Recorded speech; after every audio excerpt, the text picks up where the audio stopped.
It's surprising because it jumps up on you. So you could be shy about it, you could be confident saying like, wow, I'm finally growing.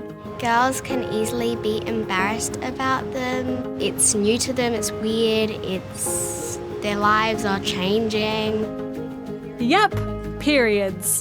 They're something that half the population experiences, but not everyone's comfortable talking about them. I think attitudes around menstruational periods is different everywhere. So a lot of people are really comfortable with the conversation. There are some people who are quite ashamed about the topic and don't really feel comfortable talking about periods. Eloise and Isabel are definitely not those people. They're the founders of Taboo, a not-for-profit company dedicated to changing people's attitudes towards periods.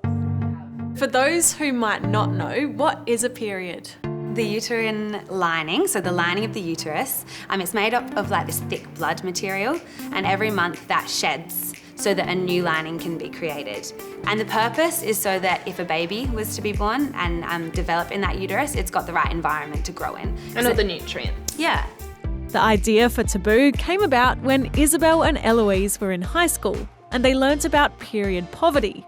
That's when people don't have access to or can't afford sanitary products, which can make life really difficult. We learnt that in other countries, 30% of girls in developing countries drop out of school as soon as they get their period. So for us, that was a real wake-up call. So we thought, why don't we sell our own product and use that profit to go back into supporting these girls? They donate all of the money they make to a charity that helps girls in Sierra Leone and Uganda get an education and learn how to manage their periods. But they say period poverty isn't just a problem overseas. Thankfully in Australia, there's a higher expectation that people should have access to this product, but unfortunately that's not always the case when you're in a financially restraining situation. They say it's especially important that kids can access sanitary products whenever they need them, without feeling embarrassed. So often they'll conceal the fact that they do have their period and use things like toilet paper or whatever else they might have access to instead, which is obviously not very dignified and it's not comfortable and it shouldn't be something that we rely on. That's why they're really happy that their home state, South Australia, is about to make sanitary pads and tampons available for free in all public schools.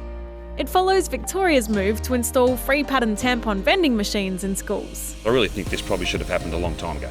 We know that the lack of pads does prevent a lot of girls from going to school, so we're really excited to see that girls can walk into school and know that there's something there for them if they get called out. And these girls agree.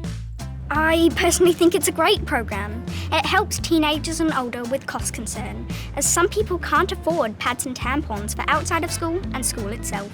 It means that people might feel a bit more comfortable if they get it for the first time. I think it's a good idea because some people might not be prepared. A lot of girls go through period poverty when they don't have enough money to get supplies for their periods, and so this will be good for them.